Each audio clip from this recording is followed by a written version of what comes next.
बिहार में 7,559 सीट जो है वो आ गई है। चाहे मैं बात करूं नॉन टीचिंग को लेकर या फिर और भी विभाग में जो सीट को लेकर आप लोग फुल फिलअप कर सकते हैं। इंतजार कर रहे थे कि बिहार में कुछ और नौकरी आएगी शिक्षा विभाग में ही या फिर शिक्षा विभाग से बाहर भी आएगी तो मैं आवेदन करूंगा और वहां भी जो है नौकरी सरकारी नौकरी कर सकता हूं। तो इसके बारे में थोड़ा सा हम बात करेंगे। साथ ही कल देर शाम हमने एक वीडियो आप लोगों के बीच प्रोवाइड कराया कि बीपीएससी में कहा गया कि रिजल्ट कब तक टीआरई 2 का आएगा, सॉरी टीआरई 3 का आएगा। साथ ही सीट जो 11,000 प्लस जो था वो जुटेगा या नहीं जुटेगा इसके बारे में भी क्लियर करेंगे। और साथ ही एक खबर और है जो समस्तीपुर के बीओ साहब थे जो फर्जी 3 लोग बीपीएससी क्वालिफाइड करते हैं टीआरई 2 में और 5 लोगों को स्कूल में ज्वाइन करा दिया जाता है। भैया कहां तो 5 लोगों को समस्तीपुर में ज्वाइन करा दिया जाता है, 3 लोग बीपीएससी क्वालिफाइड करते हैं, 5 लोगों को ज्वाइनिंग करा दिया जाता है। तो ये बड़ी आश्चर्य था कि 5 लोगों को ज्वाइनिंग कराया गया और उसके बाद वो छुट्टी लेकर लीव लेकर चले आते हैं कि मेरी पत्नी की तबीयत खराब है मुझे छुट्टी चाहिए। और उनका एक वीडियो वायरल हुआ है जो कि गोवा में जाकर सैर सपाटा कर रहे हैं, तो उनका वीडियो में वायरल हुआ है। इन तमाम मुद्दों के ऊपर बात करेंगे। मेरा नाम है विकी गोयल, आप देख रहे हैं द टाइम्स ऑफ भारत। चलिए वीडियो को स्टार्ट किया जाए। सबसे पहले स्टार्ट करते हैं कि 5 देखिए भैया एक वीडियो कल पटना उच्च न्यायालय से हमने बनाया था टीआरई 1 में सप्लीमेंट्री रिजल्ट को लेकर। तो जिनका 1-2 नंबर से मार्क्स कम हो गया था या फिर डीओबी यानी कि डेट ऑफ बर्थ के कारण जो छट गए थे वो लोग अगर वो लोग जो अभी जो टीआरई जो 1 में सप्लीमेंट्री रिजल्ट आया उसमें 102 कैंडिडेटों का रिजल्ट एक बार आया है, जो है कोर्ट का ऑर्डर आया है और फिर 24 कैंडिडेटों का कोर्ट का ऑर्डर आया है। फिर से लोग मुझे जानकारी मिला है कि लोग जा रहे हैं, जमा हो रहे हैं तमाम लोग जो लोग नहीं पेटिशनर बने थे उस पिछले 102 वाला और 24 वाला में, तो वो फिर से बन रहे हैं। तो इसके बारे में अगर जानकारी आपको चाहिए, मैं एक वीडियो जब बना दिया था वो पूरा वीडियो आप लोग नहीं देखे और मुझे परेशान कर रहे हैं आप लोग कॉल करके या मैसेज करके, तो प्लीज डिस्क्रिप्शन चेकआउट कीजिए, जो मैं दे रहा हूँ कॉन्टेक्ट नंबर उस पर आप प्लीज कॉल कीजिए, मुझे मत कीजिए, माफ कीजिएगा भैया मैं परेशान हो गया। 759 यानी कि 5000 सॉरी माफ कीजिएगा, एक मिनट एकदम क्लियर है। ओके 7,559 जो सीट है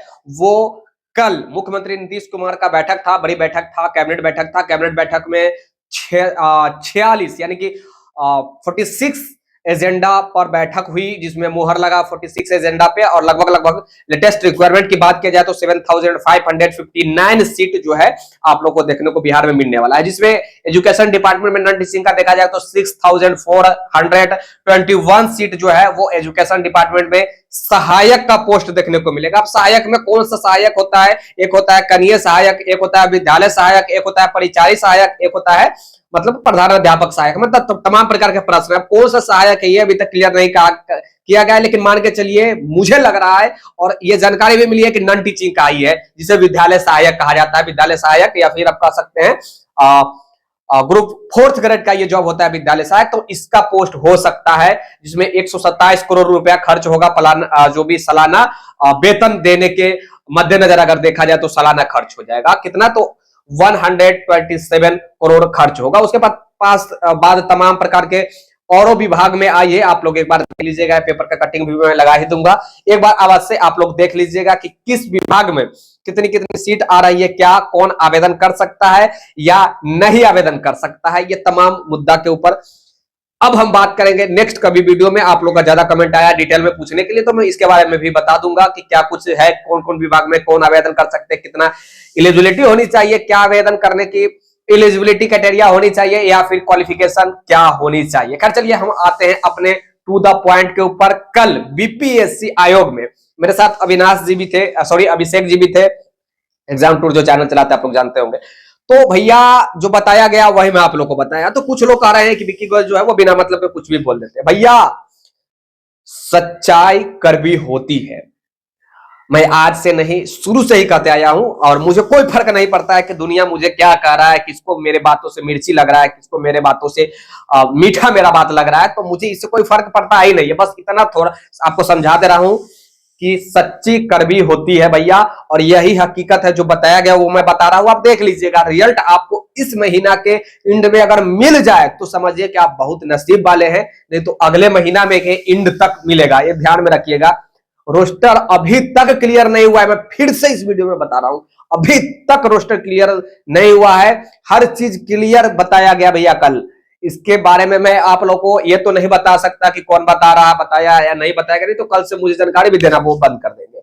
मेरा कहने का मतलब बस यही है कि रिजल्ट अभी नहीं आने जा रहा है। सीट के जोड़ने के भी बारे में हमने बात किया था, तो कहा गया कि जितना सीट पे विज्ञप्ति आया था उतना ही पे रिजल्ट आने जा रहा है। कोई अभी तक सीट जोड़ने को लेकर विभाग के तरफ से लिखित नहीं दिया गया है। जिस प्रकार बयानबाजी होता है और लिखित में अंतर होता है, देखिए कहनी और करनी में अंतर होता है भैया।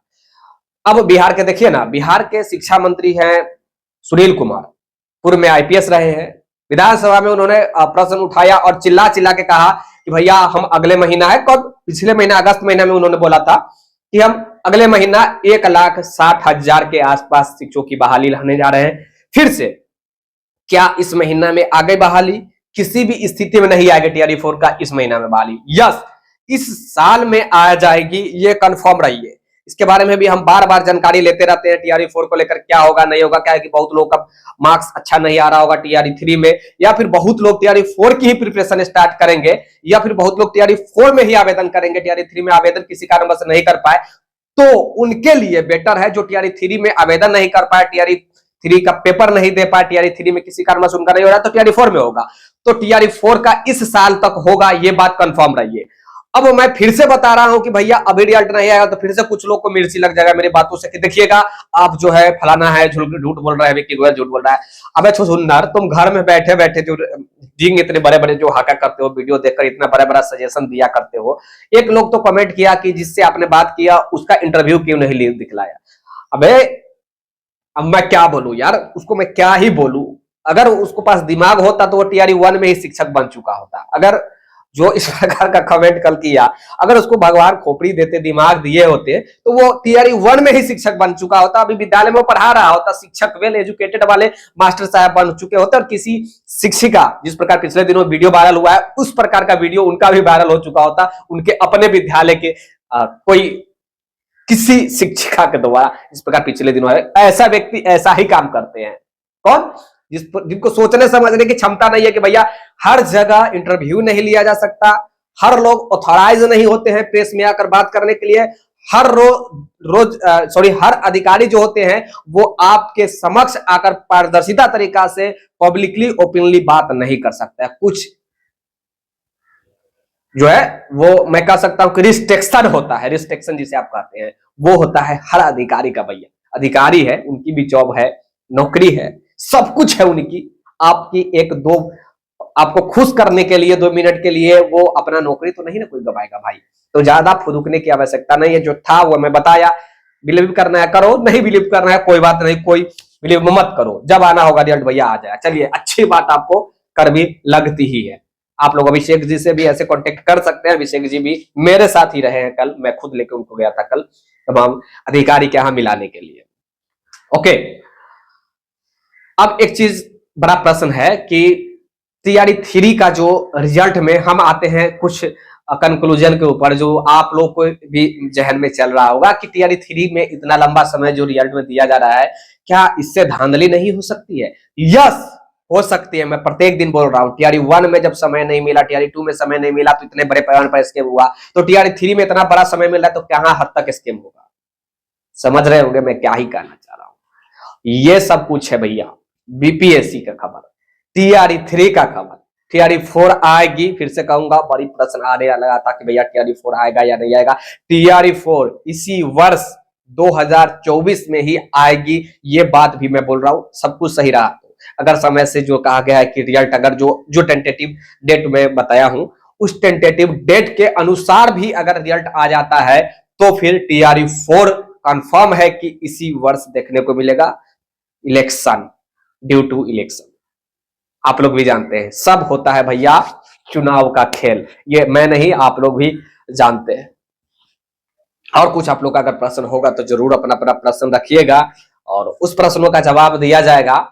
कोई भी प्रश्न हो, देखिए आपके जहन में हो कि अभी कि भाई यहाँ पे गलत बोल रहे हैं, तो वो भी आप लोग कमेंट कीजिएगा। मैं जो भी नेक्स्ट वीडियो में आऊंगा तो आपको क्लियर करने का प्रयास करूंगा, बताने का प्रयास करता ही हूं। जैसे अभी पिछले वीडियो में लोगों ने कहा कि विक्की भाई जो है वो गलत बोल रहे हैं, पता नहीं कहां से खबर आया। तो भैया मैं फिर से कहना चाहूंगा, घर में तुम्हें बैठे बैठे ज्यादा जानकारी नहीं मिलती होगी और दिन भर तो हमारे काम ही है फील्ड में वर्क करना, तमाम अधिकारी के पास जाना, मंत्री के पास जाना, तो यही तो मुझसे ज्यादा तो नहीं जानोगे, मैं ये फेक नहीं रहा हूं। घर में बैठकर जो जितना तुम सोच रहे हो और जहां तक तुम्हारी सोच खत्म होती है, वहां से जो यहाँ राजधानी में बैठा है, पटना में बैठा है, दिन रात काम कर रहा है, वहां से उसकी सोच स्टार्ट होती है। तो तुम सोच सकते हो कि तुम्हारी सोच कहां तक एंड कर रही है, कहां तक खत्म हो रहा है। तो ज्यादा फुदकने की आवश्यकता नहीं है। मैं वैसे इंसान को कह रहा हूं जो इंसान इस प्रकार का कमेंट करता है कि कहीं से जाकर किसी से मिल लेता है, जाके खबर चला देता है, हिम्मत है तो उसका इंटरव्यू लेकर चला, तो उसको मैं क्या ही कहूं। जिनको पास दिमाग ही नहीं है तो उनसे बात करना है बेवकूफाना है। खैर चलिए, अपना प्रतिक्रिया जरूर दीजिएगा, वीडियो को लाइक जरूर कर देना भैया, और शेयर कर देना, और सब्सक्राइब करके जरूर जुड़ जाना, आपसे रिक्वेस्ट होगा। फिर से वैसे इंसान के लिए एक बार और मैसेज देना चाहूंगा, भैया थोड़ा सोच समझ कर कमेंट कीजिएगा। धन्यवाद, take care, bye bye, have a nice day. और चलिए, क्या कुछ आता है फिर से खबर निकल कर देखते हैं आप लोग के लिए, और जो भी आएगा वो मैं आपके बीच फिर से जानकारी देने का प्रयास करता ही रहता हूं, और फिर से करूंगा, और सटीक जानकारी आपके बीच देने का प्रयास करूंगा। थोड़ी कड़वी होता है मेरा बात, थोड़ा थोड़ा कड़वा होता है। देखिए, दवा अगर आप खाइएगा तो थोड़ा कड़वा होता है भैया, लेकिन वो आपके सेहत के लिए ही अच्छा होता है, आपके लिए ही वो बनाया गया है। लेकिन स्वीट पॉइजन, चीनी, अब देखिए ना, चीनी अगर आप प्रत्येक दिन खाइएगा तो वो मीठा है, खाने में मजा आएगा खाने में भैया। लेकिन होता क्या है कि एक समय ऐसा आएगा कि आपको शुगर का पेशेंट बना देगा। भाई शुगर का पेशेंट बना देगा तो क्या हुआ कि प्रत्येक दिन आपको इंजेक्शन खुद का लेना पड़ेगा, और कहीं कोरोना फिर से आ गया तो सबसे पहले आप टपक जाएंगे। जिस प्रकार तमाम शुगर के पेशेंट ज्यादातर जो कोरोना आया था, कोरोना महामारी, उसमें टपक गए, यानी कि वो ऊपर चले गए। तो वो सिचुएशन आपका ना हो, इसीलिए सबसे बचिए। थोड़ा थोड़ा कड़वा बात भी सुनने का प्रयास कीजिए, कभी काल मिर्ची भी खाने का प्रयास कीजिए। सब दिन चीनी मत खाइए, बीच बीच में मिर्ची, हरा मिर्च खाइएगा, लाल मिर्च मत खाइएगा भैया। लाल मिर्च खाने से कहा जाता है, डॉक्टर भी सजेशन करते हैं कि जो है वो ब्लड प्रेशर हाई होता है, साथ ही दिल का धड़कन बढ़ता है, किडनी का प्रॉब्लम हो जाता है। तो इस सब बचिए, लाल मिर्ची मत खाइएगा। मैं ये भी सजेस्ट कर रहा हूं एक भाईचारा के नाते, हरा मिर्च जरूर खाइएगा, आपके लिए मैं बोल रहा हूं जिसको ऐसा लगता है। धन्यवाद। जिसको मेरे बारे में ज्यादा दिक्कत है वो लाल मिर्च नहीं, हरा मिर्च खाइएगा। मैं यहां भी आपके भलाई के लिए ही सोच रहा हूं, आपको सजेस्ट भी कर रहा हूं, और आपके भलाई के लिए ये सोच रहा हूं कि भैया प्लीज ग्रीन चिल्ली खाइएगा, हरा मिर्च, रेड चिल्ली मत खाइएगा प्लीज। नहीं तो आप रहेंगे तभी तो कमेंट करेंगे ना, कुछ भी बोलेंगे ना। अगर आप रहेंगे ही नहीं इस दुनिया में तो कमेंट कैसे करेंगे, है ना। समझदार वाली बात में बोला ना। हंसी भी लग रहा है मुझे इस वीडियो में, ये सब बात करते करते ज्यादा लोगों के बात जो सुनकर जो है ना, मुझे कभी कभी हंसी भी लगने लगता है।